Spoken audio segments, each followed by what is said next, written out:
आता वळूयात राज्यातल्या महत्त्वाच्या घडामोडींकडे। मनोज जरांगेंच्या उपोषणाची बातमी। मनोज जरांगेंनी उपोषण स्थगित केलंय आणि सरकारला नवीन डेडलाईन दिली आहे। मनोज जरांगेंनी सरकारला 13 ऑगस्ट पर्यंतची मुदत दिली आहे। शिवाय येणाऱ्या विधानसभेला भाजपची एकही सीट निवडून आणून देऊ नका असं आव्हान जरांगेंनी मराठा समाजाला केलंय। शिवाय 13 वर्षांपूर्वी छत्रपती संभूराजे नाट्याचं आयोजन केलं होतं, त्याविरोधात पैसे न दिल्याचं सांगत जरांगेंविरोधात गुन्हा दाखल करण्यात आलाय आणि कोर्टाकडून अटक वॉरंट हे देण्यात आलंय। यावर उत्तर देताना ही फडणवीसांची शाळा आहे असं जरांगे म्हणतात। शिवाय फडणवीसांना आपल्याला तुरुंगात पाठवायचंय असा डाव आहे। उपोषण स्थगित करून विधानसभेच्या तयारीला लागणार असंही जरांगेंनी म्हटलंय।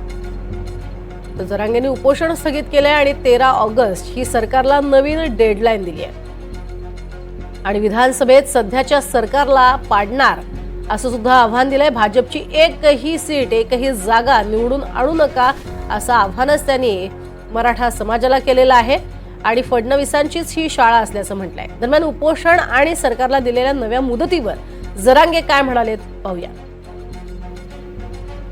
झोपून सणांना पडून रोग काय मजा आहे, मग ते उपोषण सोडायला बरं ना। मी उपोषण सोडत नाही, आणखी सोडलं नाही। तुम्ही मला शब्द द्या सलाईन लावायचे नाही तर मी उपोषण करतो। आणि तुम्ही जर म्हणत असले सलाईन लावा ते उपोषण करण्यात काही उपयोग नाही। काय म्हणणं आहे तुमचं सांग, कारण मग काहीच उपयोग नाही ना। सलाईन लावून काहीच उपयोग नाही, बिना सलाईनचं मी करतो। मग ते कसं अडचण देत नाही मग मी बघतो, पण हे सलाईन लावून पडलं नाही, हे उभं पडून राहायचं काय नाही। सलाईन लावली एकदा की काहीच होत नाही, सरकार भेट घेणं। म्हणून मी मग असा निर्णय घेतला, तुम्ही म्हणता सलाईन लाव तर काय डॉक्टर म्हणून 2-4 दिवस दवाखान्यात राहतो ते सोडायला बरं। या आमरण उपोषण स्थगित करून टाकू। मला काय वाटतं, मला राजकारणात नाही जायचं, माझ्या समाजाला नाही जायचं। मी पहिलं उपोषण त्यासाठीच केलं सरकारला सावध करायला, हो मला आरक्षणात नाही जायचं देऊन टाका।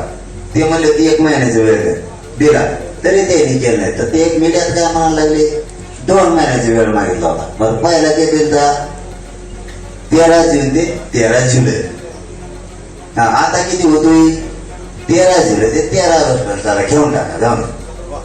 समाजाच्या वतीनं मी परस्पर देतो, घ्या द्या 13 ऑगस्ट पर्यंत। आता नाही दिल्यावर तर मी नाही गप्प बसत, मी उद्या सकाळपासून सुरू केलं। सकाळपासून कशाचं डॉक्टरांनी सलाईन खोसली की मी सुरू केलेच पाडापाडी कोण कोणाला पाडायचं।